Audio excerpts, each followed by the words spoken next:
तो दोस्तों, क्योंकि सांस भी कभी बहू थी के आज के एपिसोड की शुरुआत एक बेहद भावुक चर्चा से होती है, जहां तुलसी को चिंता होती है कि अगर मिहिर ने अपना ख्याल नहीं रखा तो वो और कमजोर पड़ जाएंगे। तभी अंगद पुरानी यादें ताजा करते हुए वृंदा को कहता है कि पापा सबसे ज्यादा फिट हुआ करते थे। वो गर्व से कहता है कि गौतम और करण भाई एक तरफ थे, लेकिन पापा की फिटनेस का मुकाबला कोई नहीं कर सकता था। अंगद याद करता है कि कैसे एक बार मिहिर ने उसे भी रेस में हरा दिया था और उसकी बैंड बजा दी थी, जबकि वो पापा से उम्र में इतना छोटा है। फिर अंगद भावुक होकर कहता है कि उसे अपने पिता की बहुत याद आती है और उनकी मौजूदा हालत देखकर उसे यकीन है कि वो अंदर से टूट रहे होंगे। इसके बाद अंगद का गला भर आता है जब वो कहता है कि अब माँ भी उनकी जिंदगी में नहीं है, जो उनका सबसे बड़ा सहारा थी। माँ के बिना वे अपना ख्याल भी ठीक से नहीं रख पा रहे होंगे। फिर अंगद वृंदा से हाथ जोड़कर विनती करता है कि वो प्लीज पापा के पास जाए, क्योंकि उन्हें देखभाल की सख्त जरूरत है। इधर वृंदा अपनी चिंता जाहिर करती है। उसे डर होता है कि अगर मिहिर ने उसे पहचान लिया तो क्या होगा, क्योंकि वो जानती है कि वे उसे पसंद नहीं करते। वृंदा कहती है कि भले ही मिहिर ने उसे नहीं देखा, लेकिन घर के बाकी सदस्यों ने उसे देखा है तो वे उसे पहचान लेंगे। तो अंगद इसका हल निकालता है और उसे मास्क पहनकर जाने की सलाह देता है। वो वृंदा को मनाता है कि उससे बेहतर थेरेपिस्ट पापा के लिए कोई हो नहीं सकता। वो चाहता है कि वृंदा जाकर पापा को पहले की तरफ फिट कर दे। इधर तुलसी वृंदा को समझाती है कि वो एक प्रोफेशनल डॉक्टर होने के साथ साथ उस घर की बहू भी है, इसलिए उससे बेहतर देखभाल कोई नहीं कर सकता। लेकिन तुलसी निष्पक्ष होकर यह भी कहती है कि उस घर में परिवार और मिहिर ने वृंदा के साथ जो बर्ताव किया था वो सरासर गलत था। इसलिए क्योंकि सवाल वृंदा के आत्मसम्मान का है, तो वहां जाने या ना जाने का फैसला पूरी तरह वृंदा का ही होना चाहिए। तभी वृंदा अपनी दुविधा को पीछे छोड़ते हुए एक बड़ा फैसला लेती है। वो कहती है कि मिहिर उसके पिता समान है और इस वक्त उन्हें उसकी जरूरत है, इसलिए वो अपने आत्मसम्मान से ज्यादा उनकी सेहत के बारे में सोचेगी। वो पक्का कर लेती है कि वो मिहिर के पास जरूर जाएगी। तो अंगद वृंदा के इस फैसले से खुश होकर उसे थैंक यू बोलता हुआ नजर आता है। तभी वृंदा अपनी नैतिकता दिखाते हुए कहती है कि वो मिहिर से काम के बदले कोई फीस नहीं लेगी, लेकिन अंगद उसे समझाता है कि अगर वो फीस नहीं लेगी तो उन्हें शक हो जाएगा कि कोई अनजान डॉक्टर मुफ्त में काम क्यों कर रहा है। अंगद सुझाव देता है कि वे फीस लेंगे, लेकिन उस पैसे को अपने पास रखने के बजाय पापा के नाम से कहीं दान कर देंगे। तुलसी भी अंगद की बात का समर्थन करती है कि शक से बचने के लिए फीस लेना जरूरी है। तभी वृंदा को फिजियोथेरेपी सेंटर से कॉल आता है। वो उन्हें अपना फैसला सुनाती है कि वो मिस्टर वीरानी के इलाज के लिए तैयार है। सेंटर वाले उसे बताते हैं कि उसे 1 घंटे के लिए 4,000 रुपए मिलेंगे। तो इतनी बड़ी रकम सुनकर वृंदा हैरान रह जाती है। फिर फोन रखने के बाद वृंदा और अंगद दोनों तय करते हैं कि वे सारी कमाई मलाड के एक ओल्ड एज होम में दान करेंगे। इसके बाद वृंदा, अंगद और तुलसी दोनों को वादा करती है कि वो मिहिर का पूरा ख्याल रखेगी और उन्हें पहले की तरह एकदम फिट कर देगी। तो अंगद और तुलसी को वृंदा के इस वादे से बहुत सुकून मिलता है। अगले सीन में नॉयना मिहिर को चलने में हेल्प कर रही होती है और उसे कसकर पकड़े हुए होती है। मिहिर उसे याद दिलाता है कि उसके पास वॉकर है, इसलिए उसे बार बार पकड़ने की जरूरत नहीं है। तो नॉयना को यह बात चुभ जाती है। वो कहती है कि अगर वो साथ है तो मिहिर को क्या परेशानी है। फिर नॉयना अपनी तुलना तुलसी से करती है और कहती है कि भले ही डॉक्टर को लगता हो कि सिर्फ तुलसी ही मिहिर का ख्याल रख सकती है, लेकिन ऐसा नहीं है।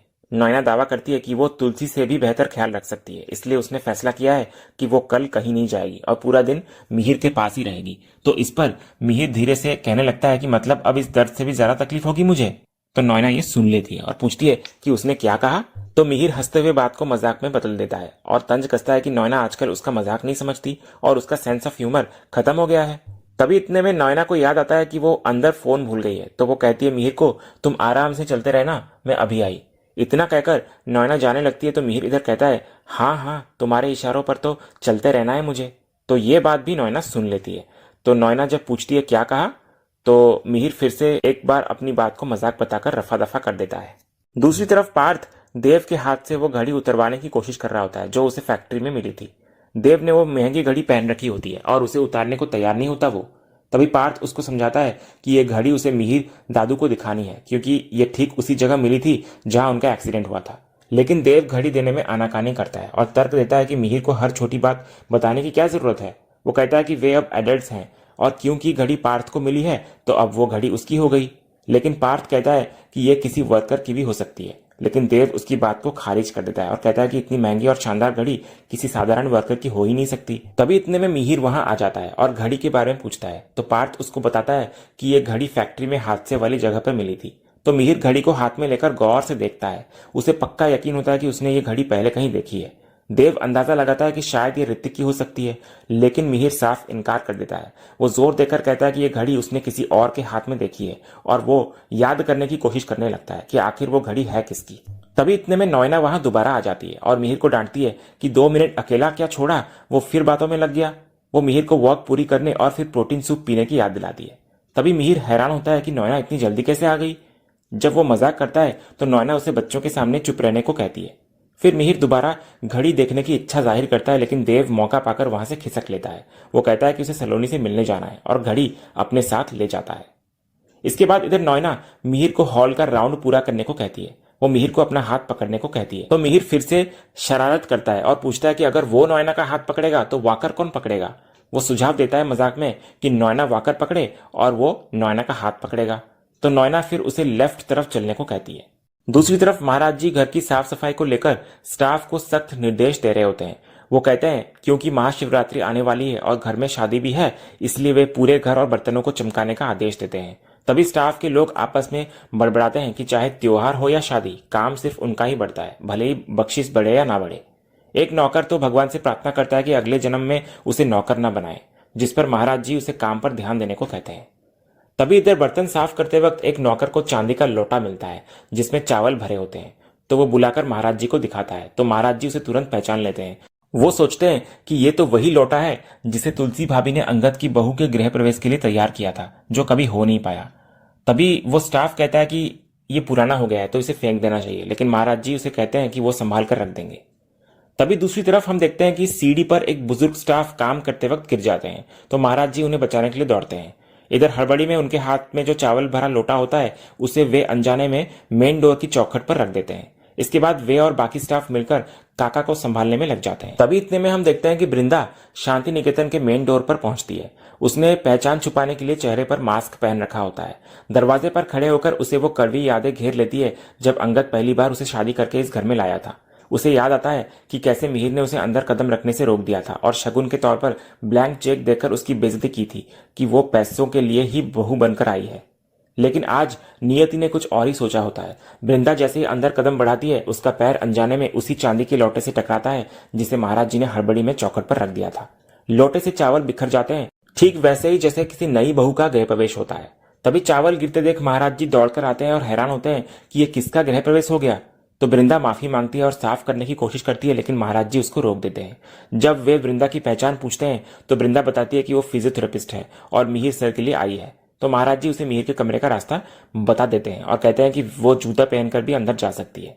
दूसरी तरफ मिहिर अपने कमरे में अकेला होता है और उसका चश्मा जमीन पर गिर जाता है। वो एक पैर पर खड़ा होकर बिना सहारे के झुककर चश्मा उठाने की कोशिश करता है और गिरने ही वाला होता है कि ऐन वक्त पर वृंदा उसे थाम लेती है। वृंदा उसको डांटती है कि उसे बिना सपोर्ट के ऐसे नहीं चलना चाहिए। तो मिहिर थैंक यू बोलता है और फिर वृंदा से उसकी पहचान पूछता है। तो वृंदा बताती है कि वो उसकी फिजियोथेरेपिस्ट है। तो मिहिर बताने लगता है कि वो सिर्फ चश्मा उठाने की कोशिश कर रहा था। तो वृंदा कहती है वो उठा देगी। जैसे ही वो चश्मा उठाने के लिए झुकती है वो चुपके से मौका पाकर मिहिर के पैर छू लेती है और आशीर्वाद ले लेती है। तो मिहिर को इसका पता भी नहीं चलता, लेकिन अनजाने में उसका हाथ भी आशीर्वाद देने की मुद्रा में वृंदा के सिर पर लग जाता है। इसके बाद वृंदा मिहिर को संभालकर बिठाती है। मिहिर उसे धन्यवाद देते हुए प्यार से पूछता है कि क्या वो उसे बेटा कह सकता है, क्योंकि वो उसकी बेटी जैसी लगती है। तो वृंदा भावुक होकर हाँ में जवाब देती है। इसके बाद मिहिर वृंदा के चेहरे पर मास्क देखकर सवाल करता है। वो मजाक में पूछता है कि क्या वो कोई चोर है या कोई सेलिब्रिटी है जो चेहरा छिपा रही है, क्योंकि नॉर्मली तो डॉक्टर मास्क पहनते हैं। तो वृंदा बहाना बनाती है कि बाहर पोल्यूशन बहुत है इसलिए उसने मास्क पहना है। तो मिहिर उसे रिलैक्स करने के लिए कहता है कि घर के अंदर पोल्यूशन नहीं है इसलिए वो मास्क उतार सकती है। तो वृंदा मास्क उतार देती है और राहत की बात यह होती है कि मिहिर उसे पहचान नहीं पाता, क्योंकि उसने पहले कभी वृंदा को देखा ही नहीं था। इसके बाद मिहिर अपनी जिद दिखाता है और कहता है कि उसे फिजियोथेरेपी की जरूरत नहीं है, लेकिन वृंदा उसे याद दिलाती है कि यह डॉक्टर का फैसला है। फिर सेशन शुरू होते ही मिहिर शर्त रखता है कि उसके पास सिर्फ आधा घंटा है। तो वृंदा तुरंत कड़ा रुख अपनाती है। वो मिहिर को साफ कह देती है कि अगले 1 घंटे के लिए वो टीचर है और मिहिर स्टूडेंट, या वो डॉक्टर है और मिहिर पेशेंट, इसलिए समय और नियम वृंदा तय करेगी। वो मिहिर को शक्ति से बताती है कि घुटने का सर्कुलेशन ठीक करने और मसल्स को हील करने के लिए उसे पूरी एक्सरसाइज करनी ही होगी। तो मिहिर उसकी शक्ति देखकर मजाक में कहता है कि वो टीचर कम और प्रिंसिपल ज्यादा लग रही है। इसके बाद जब वृंदा मिहिर की दवाइयां चेक करती है तो हैरान रह जाती है, क्योंकि मिहिर ने दवाइयां ली ही नहीं होती, स्किप कर दी होती है। तो मिहिर बहाना बनाता है कि उसे समझ नहीं आया कि कौन सी दवाई कब लेनी है, इसलिए वो नहीं लिया। तो वृंदा की जुबान फिसल जाती है और वो चिंता में बोल पड़ती है, लेकिन आप दवाई नहीं लोगे तो ठीक कैसे होंगे पापा। तो तो पापा शब्द सुनकर मिहिर चौंक जाता है। तो वृंदा तुरंत बात को संभालते हुए कहती है कि मिहिर ने ही तो उसे बेटी माना था, इसलिए उसने पापा कहा। लेकिन वो फिर से सख्त हो जाती है और कहती है कि ये रिश्तेदारी कमरे के बाहर है, अभी वो पेशेंट है और दवाई में कोई लापरवाही नहीं चलेगी। इतना कहकर वो मिहिर को दवाई खिलाती हुई नजर आती है। इसके बाद जब वृंदा डांट कर मिहिर को दवाई देती है तो मिहिर को अचानक तुलसी की याद आ जाती है। उसे याद आता है कि तुलसी भी बिल्कुल ऐसे ही अधिकार और फिक्र के साथ उसे दवाई दिया करती थी। मिहिर मुस्कुराते हुए कहता है कि वृंदा को देखकर उसे कोई अपना याद आ गया, कोई ऐसा जो उसे प्यार से डांटता था और उसकी परवाह करता था। फिर मिहिर बिना किसी नखरे के दवाई खा लेता है और वृंदा के बनाए सारे नियमों को मानने का वादा करता है, जैसे कि एक्सरसाइज, डाइट और मेडिटेशन। वो कहता है कि वृंदा जो कहेगी वो सब कुछ करेगा। दूसरी तरफ सेशन खत्म करके वृंदा नीचे आती है। उसके हाथ में मिहिर द्वारा दी गई फीस होती है। वो बहुत भावुक हो जाती है और मनी मन सोचती है कि पापा ने पहली बार उसे कुछ दिया है। वो कहती है भले ही पापा उसका सच नहीं जानते, लेकिन वृंदा के लिए ये पैसे किसी आशीर्वाद से कम नहीं है। इसके बाद वृंदा जाने ही वाली होती है कि अचानक वो सामने से आ रहे रणविजय से टकरा जाती है। रणविजय को देखते ही वो घबराकर तुरंत अपना मास्क पहन लेती है।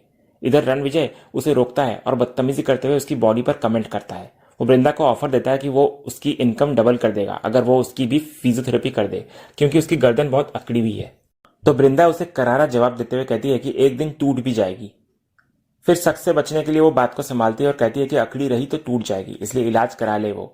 तो रणविजय दोबारा जिद करता है तो वृंदा साफ मना कर देती है। वो कहती है कि कंपनी में कॉल करके अपने लायक कोई और थेरेपिस्ट बुला ले, क्योंकि वो उसके लायक नहीं है। इतना कहकर वो वहां से निकल जाती है। इसके बाद दूसरी तरफ रणविजय की नजर अचानक देव के हाथ में बंधी घड़ी पर पड़ती है। वो उसे रोककर पूछता है कि यह घड़ी किसकी है, तो देव कहने लगता है कि उसकी ये नई घड़ी है। तो रणविजय को शक होता है क्योंकि घड़ी कहीं से भी नई नहीं लग रही होती है। तो देव चिढ़कर कहता है कि यह उसके कलेक्शन में नहीं है और फिर वो रणविजय से पूछता है कि वो वकील की तरह क्यों पूछताछ कर रहा है। तो रणविजय बात घुमाकर कहता है कि वो टाइम देख रहा था। तो देव कहता है टाइम देखने के लिए अपना फोन इस्तेमाल करो। इतना कहकर वो वहां से निकल जाता है। लेकिन रणविजय के मन में शक की घंटी बजती है। उसे यकीन हो जाता है कि यह वही घड़ी है जो उसने सुहास को गिफ्ट करी थी, क्योंकि वो घड़ी फैक्ट्री में गिरी थी तो देव के पास कैसे पहुंची। तो रणविजय समझ जाता है कि कुछ तो गड़बड़ जरूर है। दूसरी तरफ वृंदा घर लौटती है और तुलसी से मिलती है। वो बताती है कि शांति निकेतन के आंगन में लगा तुलसी का पौधा मुरझा गया है, जो पहले तुलसी के रहते हमेशा हरा भरा रहता था। तो तुलसी बहुत सकारात्मक जवाब देती है। वो कहती है कि अब घर की लक्ष्मी यानी कि वृंदा के कदम वहां पड़ गए हैं, तो वो तुलसी भी हरी भरी हो जाएगी। जब वृंदा कहती है कि शांति निकेतन की पहचान सिर्फ तुलसी से है, तो तुलसी उसे समझाती है कि समय किसी के लिए नहीं रुकता। आने वाले समय में वृंदा और बाकी बहुएं उस घर की रौनक बनेंगी। इसके बाद तुलसी वृंदा से पूछती है कि मिहिर का क्या हाल है, क्या उनसे कोई बात हुई या उन्होंने कुछ कहा। तो वृंदा बताती है कि बात तो नहीं हुई, लेकिन उल्टा उसने मिहिर को डांट जरूर दिया। तो तुलसी हैरान होकर पूछती है कि पहले ही दिन डांट दिया। तो वृंदा सफाई देती है कि और क्या करती, क्योंकि मिहिर ने अपनी दवाइयां छोड़ दी थी और फिजियोथेरेपी के लिए भी नखरे कर रहे थे, इसलिए उसे थोड़ा सख्त होकर डांटना पड़ा। तो तुलसी यह सुनकर खुश होती है और कहती है कि हाँ, डांटना तो बनता है। वो मानती है कि मिहिर बिना डांट खाए किसी की बात सुनते भी नहीं है, इसलिए उनकी भलाई के लिए वृंदा ने जो किया वो बिल्कुल सही था। दूसरी तरफ वैष्णवी की दोस्त कृति उसे वैलेंटाइन डे आने की याद दिलाकर चिढ़ाने लगती है। वैष्णवी पूछती है कि इसमें उसका क्या करना है। तो कृति मस्ती में कहती है कि करना तो सब वैष्णवी को ही है, क्योंकि उनके पास तो करने को कुछ है ही नहीं। कृति कहती है कि वैष्णवी का मामला तो बिल्कुल सॉर्टेड हुआ है। तो वैष्णवी पूछती है कि क्या सॉर्टेड है। तो कृति पार्थ का नाम लेकर उसे छेड़ती है। वो कहती है वो है ना तेरा पार्थ। यह सुनकर वैष्णवी उसको डांटते हुए कहती है कि वो जरा अपने लेवल पर आ जाए और अपनी जुबान ज्यादा ना चलाए। वहीं दूसरी तरफ देव पार्थ से उसके संबंध स्पेशल के बारे में पूछता है, जिस पर पार्थ साफ मना करता हुआ नजर आता है। तो देव खुशी खुशी बताने लगता है कि इस साल उसके पास सलोनी है। वो पार्थ से गिफ्ट के लिए राय भी मांगता है, लेकिन उसकी सोच बहुत कंजूस वाली होती है। वो कुछ सस्ता, सुंदर और टिकाऊ गिफ्ट चाहता है। देव सोचता है कि सलोनी को फूलों का गुलदस्ता दे दे। हालांकि उसमें भी उसे 2000 रुपए का खर्चा ज्यादा लग रहा होता है, लेकिन उसे उम्मीद भी होती है कि शायद सलोनी उसके लिए डायमंड रिंग या ब्रेसलेट लाए, इसलिए वो खर्च करने को तैयार हो जाता है। तो पार्थ उसको टोकता है कि सलोनी इतना महंगा गिफ्ट लाए और वो सिर्फ फूल देगा। तो देव जवाब देता है कि गिफ्ट की कीमत नहीं, जज्बात देखने चाहिए। उधर सुचित्रा नोएना से पूछती है कि क्या उसे लगता है कि मिहिर उसके साथ वैलेंटाइन डे मनाएगा। तो नोएना पूरे आत्मविश्वास के साथ कहती है कि लगता है का सवाल ही नहीं उठता, मिहिर को उसके साथ ही सेलिब्रेट करना पड़ेगा, क्योंकि उस पर उसका पूरा हक है। वो दावा करती है कि इस बार उन दोनों का वैलेंटाइन साथ में ही मनेगा। और इसी सीन के साथ ही आज का ये एपिसोड यहीं खत्म होता है। तो दोस्तों, आज का ये वीडियो आपको कैसा लगा कमेंट के माध्यम से हमको कहिएगा, और कमेंट में हाइप करना भी मत भूलिएगा, और वीडियो को लाइक, शेयर, सब्सक्राइब करना भी मत भूलिएगा, ताकि ऐसे ही रोज लेटेस्ट एपिसोड के अपडेट्स आप हमारे इस चैनल पर पा सकें। तो मिलते हैं हम एक नए एपिसोड के रिव्यू में, तब तक के लिए नमस्कार।